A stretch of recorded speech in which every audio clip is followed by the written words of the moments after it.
Welcome to your Barbados Today evening news update for Thursday, April 11. Thanks for joining us. I'm Fernella Wedderburn. Commercial banks operating in Barbados have nothing to fear from the emergence of digital currency. That's the view of President of the Barbados Bankers Association, Donna Wellington, who says banks have already embraced digital technology in their operations. At the ongoing IMF World Bank 2019 spring meetings in Washington, Managing Director of the International Monetary Fund, Christine Lagarde, said the role of banks as providers of payment of services was being challenged by the growing popularity of digital currency and said banks would have to adapt to survive or possibly disappear. Wellington, however, said commercial banks need not worry, but admitted it would take a change in attitude of Barbadians for digital technology to become normal practice. And what people may not be aware is that you can, from internet banking and mobile banking apps, even today, transfer money between all of the commercial banks using digital means and not cash. And of course, the intent is to reduce check usage by digital transactions and also to reduce cash usage by digital transactions. We are aspiring to be exactly there, and it will take a change in mindset around check and cash usage from all Barbadians in order to make that leap. What is great is that the government has started the charge and has indicated its intention to reduce checks from within its own space. She also noted that while the use of digital currency was complex, digital transactions were much simpler. You don't have to have a digital currency to do digital transactions, and basically what we're doing is going another way. Instead of doing a digital currency, which is fraught with complexity, what we're doing is just digitizing all of the transactions that are available in country. So we're doing that, and what we have right now is a landscape for the commercial banks, where all of the commercial banks allow now those transfers between each other to occur, so that people can do their transactions digitally. And we will continue, and later on in the year you will hear more and more about the products and services that we're coming up with that will be leading the charge in that regard. So you will stay tuned.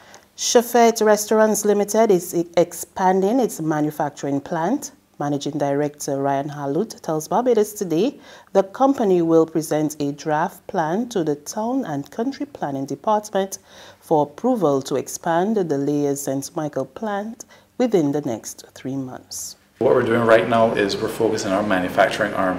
So we're expanding our manufacturing arm at Layers in St. Michael, where our warehousing, cold and dry storage is. And after that project is more on its way, then we're going to go and focus on Newton.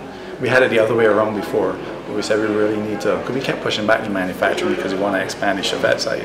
But the two actually complement each other, because a lot of the food we do on our own. That's what makes it unique in quality, flavor, etc. So it's not easy to replicate in other companies or homes. Halut made the announcement today during the launch of the restaurant's Fun Run 2019, which will be held on Sunday, June 9. He says Shafet Restaurants will be joining forces with 3 charities to host the major fundraising event. This is our 7th year, so in the 6 years we've done it, we've been able to generate over 570,000 Barbados dollars, which is amazing.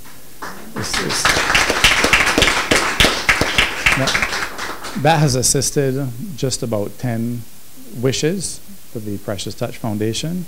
It also has assisted over 1,350 kids with, like you said, Tony, the back-to-school supplies, shoes, socks, backpacks, clothing, etc. And has provided meals to over 17,500 kids for the breakfast feeding program. And Don Lisa, you touched on a really good point.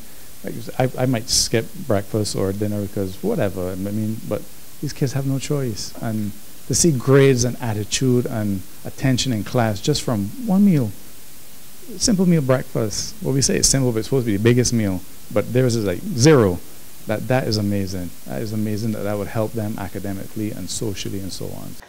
Two men allegedly involved in a shooting incident at Beccles Hill, St. Michael last Sunday have been remanded to DODS.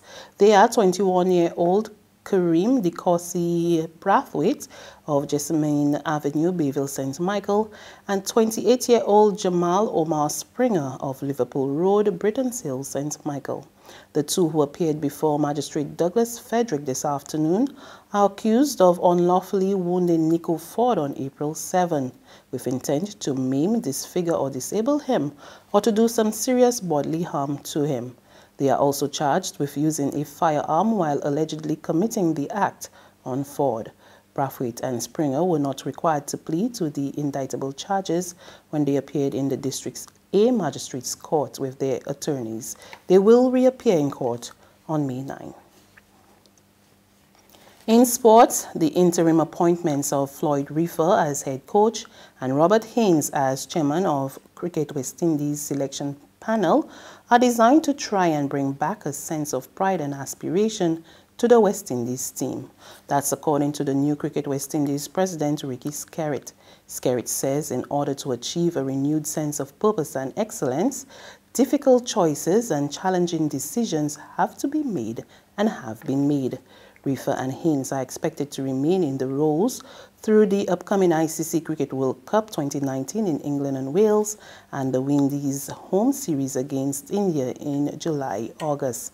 As a result, Richard Pybus, who was interim head coach for the team's recent successful home series against England, will return to his substantive role of high performance director. The previous selection panel headed by Courtney Brown will also be replaced. There's regional and international news after this short break.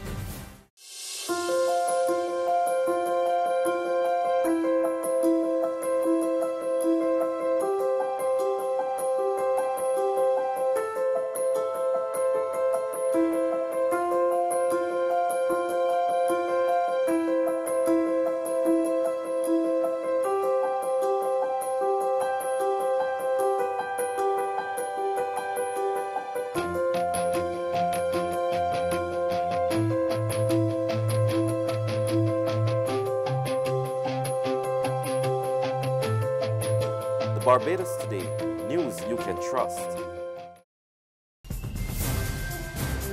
In news from the region, Trinidad and Tobago's National Security Minister Stuart Young says he's prepared to give Buju Banton an exemption to enter the Twin Island Republic. That's because the entertainer's criminal record does not give him legal access to the country. Buju is scheduled to perform at the I Am Legend concert, which takes place on Sunday at the Queen's Park, Savannah. Speaking to reporters at a post-cabinet news conference today, Young revealed that the entertainer falls foul of the country's immigration laws. He, however, revealed that organizers of the concert have been asked to make an application to his ministry, and once that is done, he is willing to give the application for the concert to go on.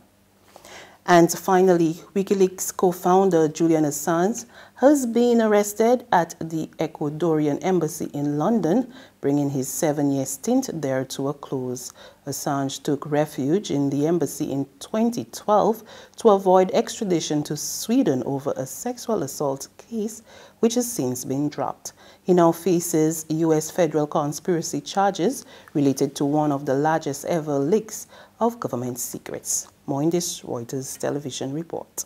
Julian Assange's arrest in London on Thursday inside Ecuador's embassy was done by British police under a warrant from the United States for extradition.